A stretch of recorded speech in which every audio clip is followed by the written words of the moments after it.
the thing where I work a third of them in each class, post all the videos, and then take time. And I feel like that's a good plan because I see the views on the videos, and it's usually quite a few. So it makes me think that someone is watching the videos out there. So we'll keep doing it that way. Unless somebody's watching it 40 times on their own, but kind of doubt that. All right, so this is, for the video people, this is third period, so this will be the 147 set of problems. Which of the following is true? Let's see. Arithmetic, we're going down by 7 each time. So that means it's arithmetic. Geometric, we're multiplying by a half each time. So that's geometric. This one, I recognize that pattern. Those are perfect squares. But that does not have a common ratio. Right? I don't know what I multiply 4 by to get to 9, but it's not 4. So that is not geometric. So 1 and 2 only on that one.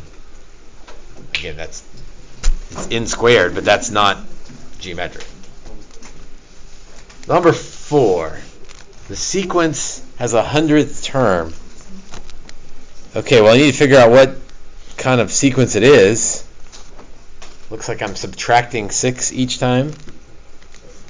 So if I start at 5 and I want to subtract 6, how many times should I subtract 6 if I start at the first term and I'm going to the 100th term? I should subtract 6 99 times. So whatever 5 minus 6 times 99 is, which is definitely not A or D. Let's see, 100 times 6 would be 600. So 5 minus 594 would be negative 589. Again, with that thing being 100 terms, but that means there's 99 steps from the first term to the 100th term. Number 7, the sum, an infinite sum. So that means there's only one formula I can use for an infinite sum. Wait, how big will like the numbers get on like, just since it's no calc? Right, it's gonna be okay. Like we tweak some things so that you're not having to do 13 times 12 times 11 times 10, by hand. Or fractions, like just this morning Ms. Murray she changed the upper limit so that you didn't have to go quite as far since it was no calculator. So yes, we factored that in. Okay, so this is my only formula for an infinite sum, but there's a couple of conditions on there. It has to be geometric, and R has to be less than 1. Like our terms have to be getting smaller. So is this a geometric sequence? And it kind of goes with the same question as what is R? R is 1/3, so it has an R, that means it's geometric. R is less than 1, so I can use this formula. Can you use like the other one, like A minus whatever? The trouble with the other formula is you don't have, not that you don't have the last term, it's that you would have R to the infinite. Now, you actually could, because if you did 1/3 to the infinite power, 1/3 times 1/3 times 1/3 times 1/3 basically goes to 0, but then you're right back to this formula. So this formula comes from that formula. But yeah, you'd be stuck trying to do 1/3 to infinity. Okay, first term means plug in whatever the bottom start term is. So 4 times 1/3 to the 0 is 4. So my first term is 4. And R is 1/3. So 4 over 2/3 is 4 times 3 halves. Keep it, change, and flip it. So 12 divided by 2 would be 6.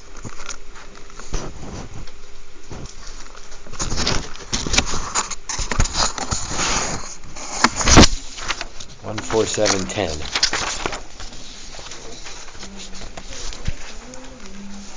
The sum of the first 30 terms of an arithmetic. So that's the number of terms, first term plus last term over 2. One of the formulas you gotta know. So let's think through what we have and what we need. N is 30. I need the first term. I need the last term. Oh,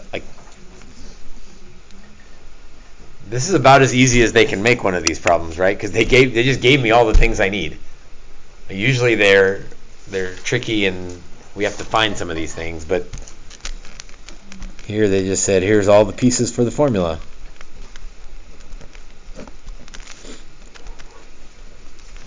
Let's see, 104 divided by 2 is 52. 50 times 30 is 1500. 2 times 30 is 60. So 1560. Or, if you get stuck and you old school multiplying there without a calculator. How do you know which formula to use? Because, let's see. Just trying to think, do I want to pause the video or put it in right here? May as well do it right here. Here's our kind of our formula table here. Let's do it this way. Arithmetic, geometric, a term formula, a sum formula, and an infinite sum formula. So the term is the first term plus the common difference times n minus 1. The term formulas, like some people don't memorize them. Like we used it already, but we didn't have it memorized. We just said we're starting at the first term and we're taking 99 steps to get to the 100th term. Geometric, first term, multiplied by r, n minus 1 times. The two sum formulas, these would be the ones you have to memorize. N times a1 plus an over 2 for the arithmetic sum. The geometric sum, a1, 1 minus r to the n over 1 minus r. There is no infinite sum for arithmetic, right? Because if you keep adding 6 each time, then eventually this thing just blows up. Or if you subtract 6 each time. So there is no formula for that, because there is no sum for that. The geometric one we used just a minute ago, a1 over 1 minus r, as long as r is less than 1.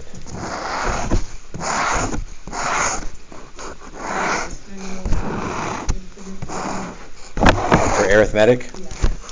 Because arithmetic means you're adding the same number each time. So if I add 4 each time,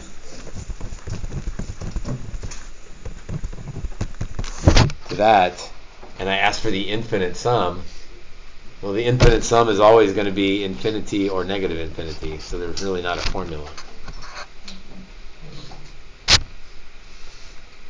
And there's only a formula for geometric if my terms are getting smaller, because then we can add them all up. And again, that's that weird idea of adding them all up, but all of them is an infinitely many number of them. So there's our formulas to know. To me, the only ones that you have to memorize are the sum formulas, because you can figure out the terms. There's not really a formula. It involves that n minus 1. Like if you're at the 3rd term and you want to get to the 7th term, that's 4 steps away. So I'll add 4 differences. If you're at the 1st term and you want to get to the nth term, then you're n minus 1 away. So it's very much related to the figure it out way. It's just figure it out means we don't write any formulas. We just think about how many steps away are we.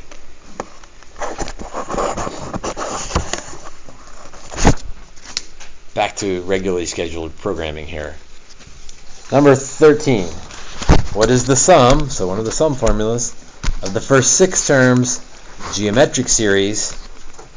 All right, I'm going to stop there and write my formula. A1, 1 minus r to the n over 1 minus r. The geometric sum. So I need A1, I need r, and I need n. First term negative 2, common ratio of 2, n is 6. So this is another one where they just straight up gave me all the pieces I need. There was no figuring things out. They just gave me what I needed.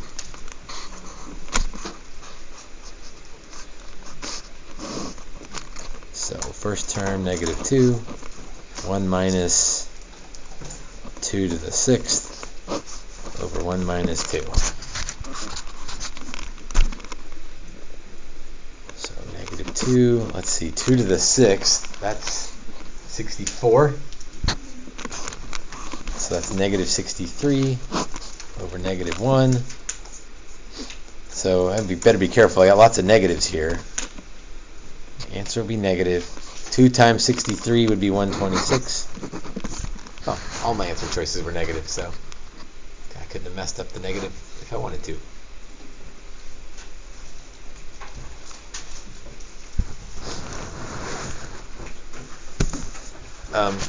Backing up here, Jace, your question about, how bad will it be without a calculator? Look at number 12. Like, that would be bad without a calculator, so they give it to you in like formula, and you don't have to find the answer. It's just like set it up, and which one of those is the right one. Number 16. What is true about that series? Okay. Even before I look at my answer choices, it's geometric. I'm multiplying by 5 each time. So we're getting bigger and bigger and bigger. The series has a sum of 1/20th. I bet if I use a formula, I bet I get 1/20th if I use some formula. But I can look at that and say, no, that does not add up to 1/20th. Because I'm getting bigger and bigger. I'm adding 25 and then 125 and then bigger than that. The series has a sum of 25. No, the series has I don't know what the sum is. The series diverges because it's getting bigger and bigger. The common ratio isn't 1/5. The common ratio is 5. So yeah, that thing is diverging. Diverges just means the sum goes to infinity.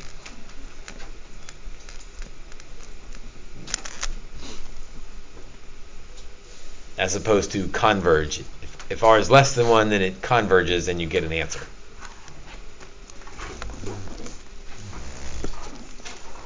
Number 19, speaking of converging. Which of the following is false? Okay, I notice that all of these are infinite sums. So all of them have to do with a1 over 1 minus r. Let's see. Here r is negative 1/4, so that would work. Meaning it will have a sum, it converges. On the second one, r is negative 3/4, so that has a sum. On the third one, r is negative 4/3. That should be raising alarm bells in your brain because that's not going to work. Why? Because it's bigger than 1. That's bigger than 1. It means Negative.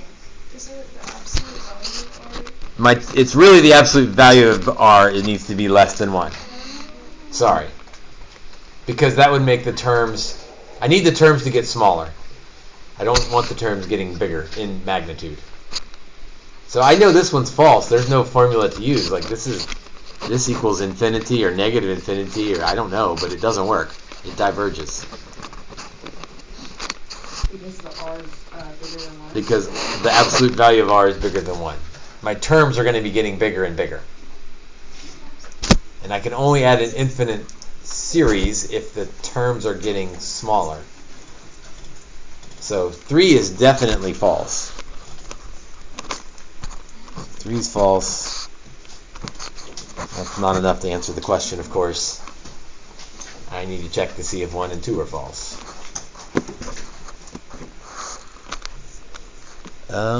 Okay, so A1 then is, if I plug in 0, 2 times negative 1/4 to the 0, just be 2. This would be why we like to start at 0, because you get nice numbers.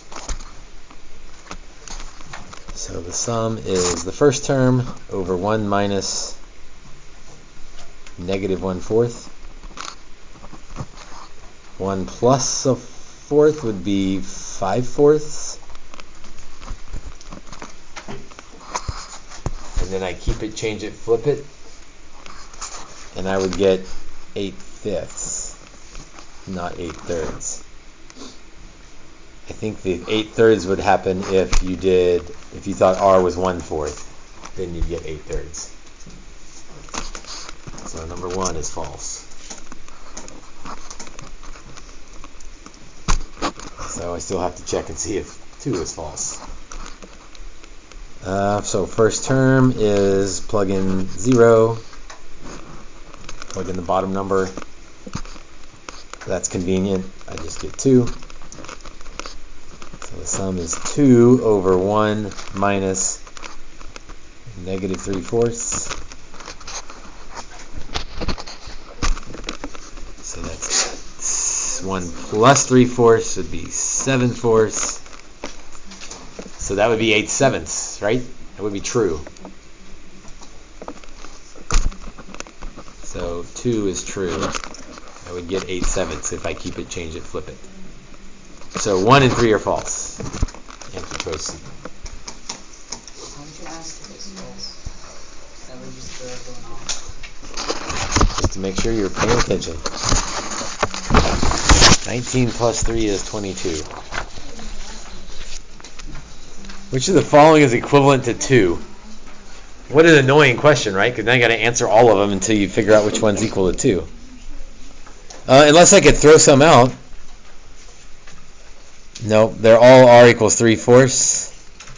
They're all infinity. So I just have to, jump in and see which one works. So at A1 would be 1/2, because I'm starting at 0. So first term, 1/2 over 1 minus 3/4. 1/2 over 1/4. Hey, that's 2. Oh, that was nice. That was nice. If I'm working that problem, I'd probably put a star like, maybe I want to go back and check that and make sure the others aren't 2. But first pass, I got lucky, found 2 on the first one. Let's go and move on. If it doesn't have an infinity on the top, does that mean that you can't do it? Well, if it didn't have an infinity on the top, so if this was not infinity, but if it was 7, then you'd have to use the A1, 1 minus r to the 7th over 1 minus r. It would be a different formula.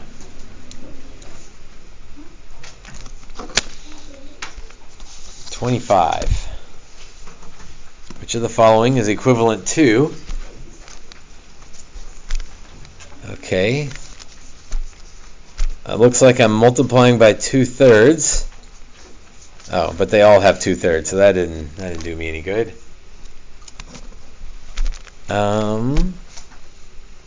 I'm either going from 1 to 9, or 1 to 8, or 0 to 8, or 0 to 9. So it's all about what's the first term, what's the last term. All right, if I plug in 1, I get 2/3. So I do want to start at 1. If I plug in 1, I get 2/3. That'd be my first term. As opposed to if I plug in 0, 2/3 to 0 would be 1. I'd be starting at 1. So I do not want to start at 0. So C and D are out. So now the question is, how many terms is that? If I start at 1, that at least makes it easy to count up. Maybe I just do it by hand. Whoops.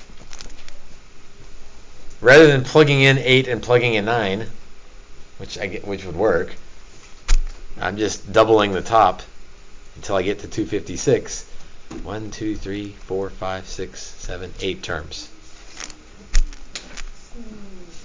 So if I wanted to check that for sure, I could do 2 to the 8th and 3 to the 8th, but I don't really want to do 3 to the 8th.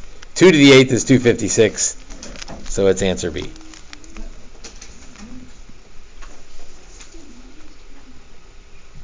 Again, easy ways and hard ways to do some of these problems.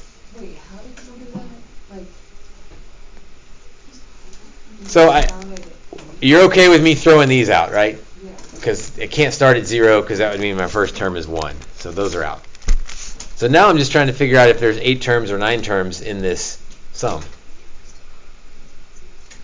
So rather than do 2 to the 8th, which I guess I could have done, and 2 to the 9th, I just counted up. I'm multiplying by 2, so 2, 4, 8, 16, and then counted up the terms, and that makes 1, 2, 3, 4, 5, 6, 7, 8 terms. So it's got to go to 8.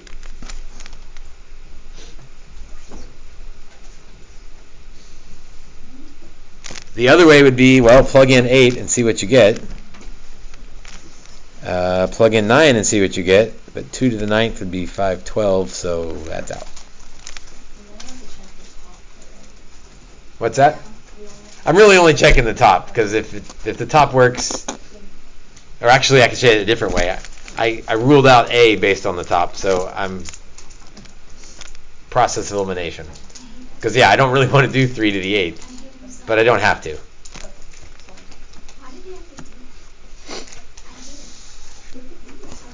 Number 28. Infinite. A1 over 1 minus R. As a sum of 14. Okay, so there's my answer is 14. The ratio is 1/2. Please ask me what the first term is. Yes. So 14 equals A1 over 1 minus 1/2.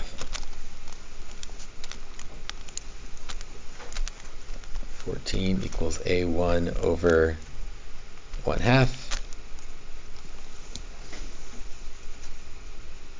Ooh, some people are going to say the answer's 28, and some people are going to say the answer's 7.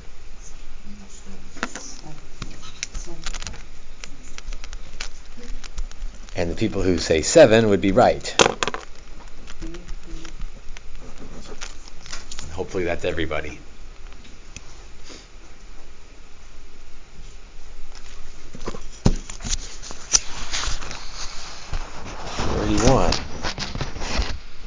The value of that. Okay, sum from 0 to 30. But I have to decide which, is that an arithmetic or a geometric? How do you know it's arithmetic? Because there's an ending Why term. is the same amount every time? Not because there's an ending term. Because it's Geometric. like the same amounts of... I'm adding 3 each time. And if you're not sure, then list out the first few terms, and that way you could be sure. If I plug in 0, I get negative 10. If I plug in 1, 3 minus 10 is negative 7. If I plug in 2, negative 4. Plug in 3, negative 1. So I'm adding 3 each time. So it is arithmetic.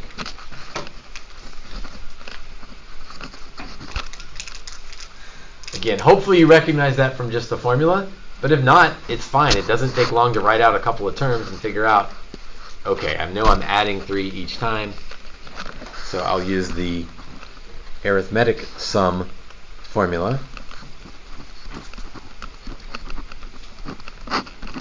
Which, how I have it memorized, is the average of the first and last term times the number of terms.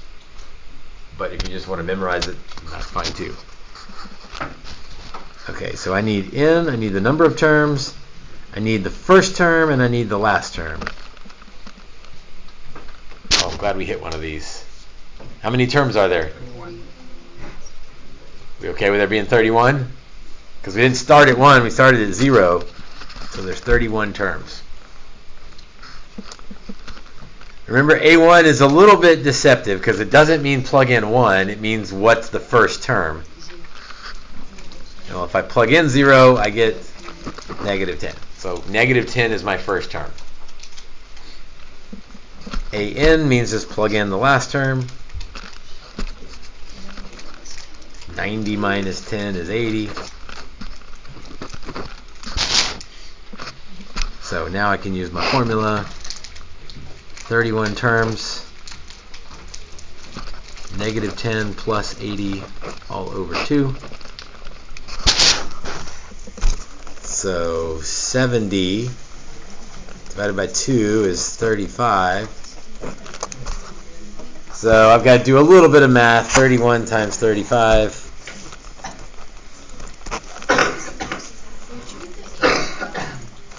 What's up? The 80? So I wanted my last term, which means plug in the top value, because that would give me my last term.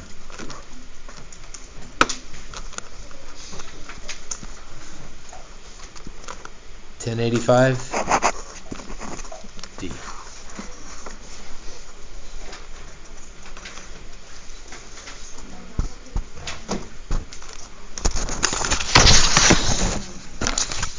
The review just keeps going and going and going. You know what? We haven't done any. We still have time left, so we're good. 31 plus 3 is 34. Write an explicit formula for the sequence. Okay, well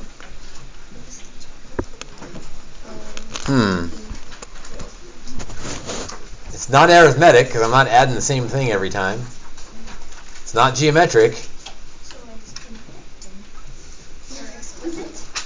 And so I'm going to have to, there is no formula for this one. I'm going to have to, like no set formula to plug things into. I'm going to have to figure it out. Are you kidding? Wait, so like there's anything? Is it parallels? Is this one? Maybe we do the common difference thing. 19. Yeah, does the second difference match up? Because that'd be nice. 63 minus 26 is 37.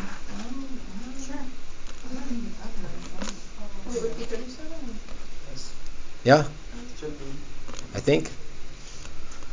That one I can do. 61. Remember the other thing is like perfect squares. 1, 4, 9, 16.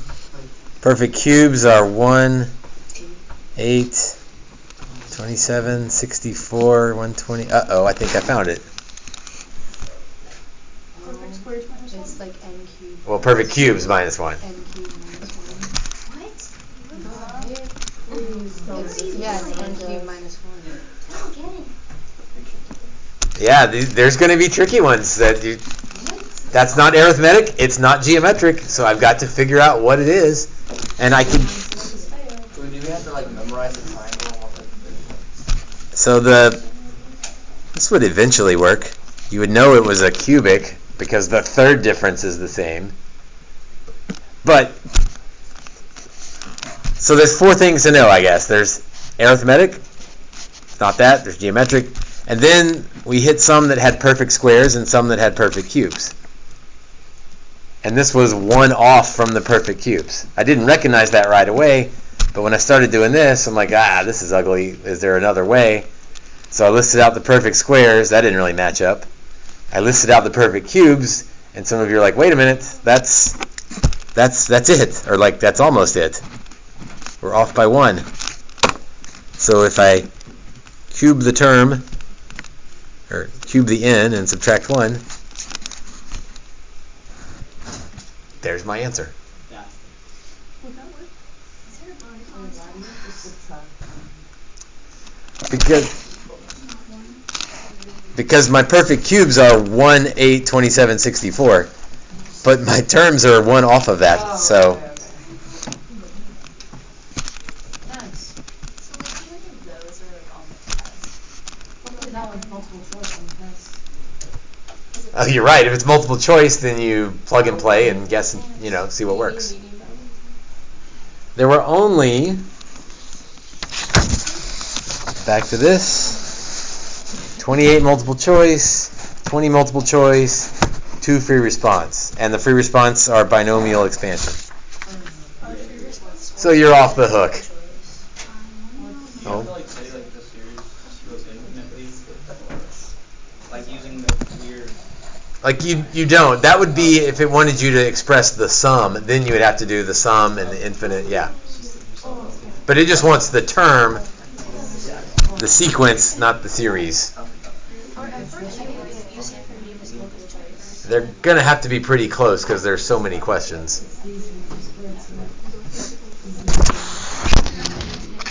All right, 34 plus 3 is 37. I'm looking at my answer choices, and it reminds me that I can count down.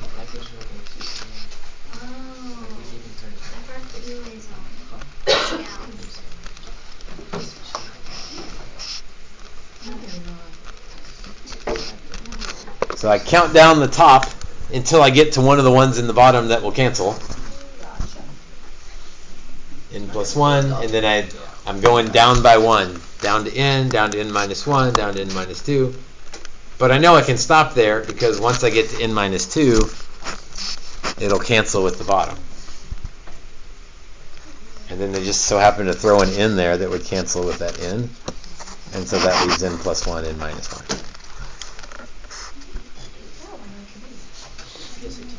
Try to build your confidence back up here.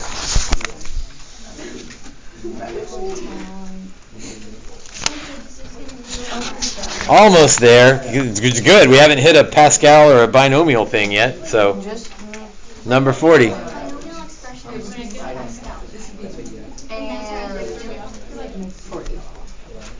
The function g is given by, when g is rewritten in the form like all written out, which of the following is greatest, A, B, C, or D? I don't know. Okay, some of you ask about, are you given Pascal's triangle? No, because it takes 2 seconds to write it out. How do you just know? Well, you know that it starts with 1, 1, and 1, right? Yep. After that, the outer terms are always 1. And to get the inner terms, you add the 2 above it. 1 plus 1 is 2. I can do that. 1 plus 2 is 3.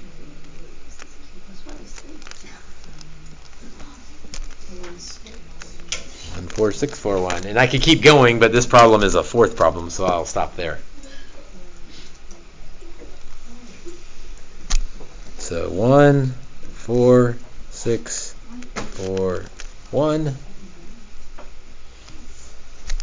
I'm just going to do the whole thing out, although if I was really thinking I might not have to put the x's on there, because that's not really what it's asking about. But it helps me keep track of where I'm at. X to the fourth, x cubed, x squared, x, and none of them. And then negative 3 starts at, well, it doesn't start at that end, because there aren't any. Negative 3, negative 3 squared, negative 3 cubed, negative 3 to the fourth. So this coefficient would be 1. That one would be negative 27. 9 times 6 is 54. -3 and 4? What did I mess up? Yeah, I definitely messed that up. Where did 27 come from? I don't know. I did 3 I guess cubed, were you maybe? looking at the negative 3x cubed? I don't know. It's still there. It only is asking about the coefficient, so I was leaving it off, but I should probably put it back on there. Here's negative 27 times 4, negative 108, and then 3 to the fourth 3 times 3 is 80 is 9. 81. 81. Okay, now be super careful how you read this problem. Which of those? Oops. Oh, careful also. It didn't assign A to the first one. It assigned A to the second one. So which of those numbers is the greatest? B. We're all over the place here. D. Why is it not C? Because that's negative. Because it's negative. So think number line. Greatest means farthest to the right. So that's a bigger value, but it's not the greatest. And then 81 is bigger than 54, obviously, so we'll go with D.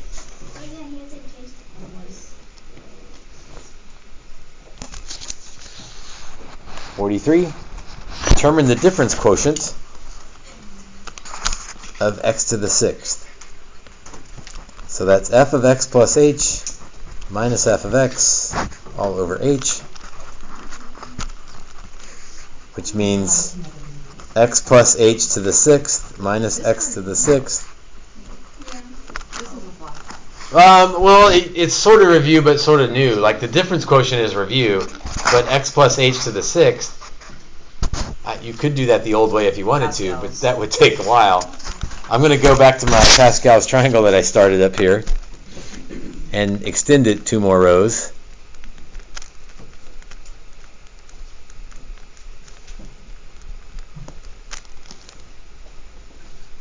One, 6, 15, 20, 15, 6, 1. And I'm going to start on a new line here to make sure I can fit all that in. 1, 6, 15, 20, 15, 6, 1. There's a few built-in checks because my x's should line up. I should start with the 6, and I should end with none of them. So I'm going to count down my x's and hopefully run out at the right spot, and I do. And then I'll start with my h's. Some people will start with h to the 6 on the right end, and that's perfectly okay. I still like going left to right. So I'll put an h on the second term, and an h squared, and an h cubed, and an h to the 4th, and an h to the 5th, and then an h to the 6th.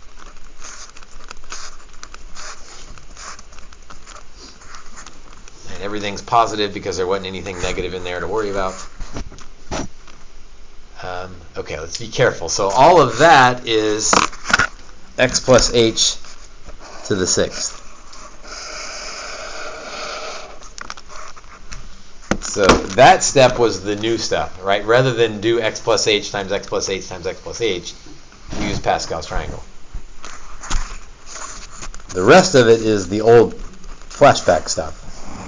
Minus x to the 6th all over h. But it's supposed to be easy from here. Because what can I cancel first? X to the 6th. And then everybody has an h in it, so if I'll just reduce every term by one of the h's,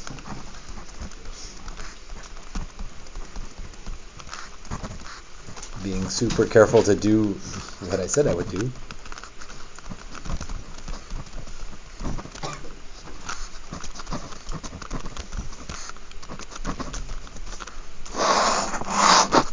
And there's my difference quotient. So that was like a combination of review question is the difference quotient, but finding x plus h to the 6th, that's the new thing. Is that also binomial expansion? That is, the highlighted stuff is binomial expansion. Yeah. There's 2 FRQs. I hadn't even looked at it yet, but my guess is there's one that's a difference quotient and one that's just like straightforward. Okay, that ends our multiples of 3 tour.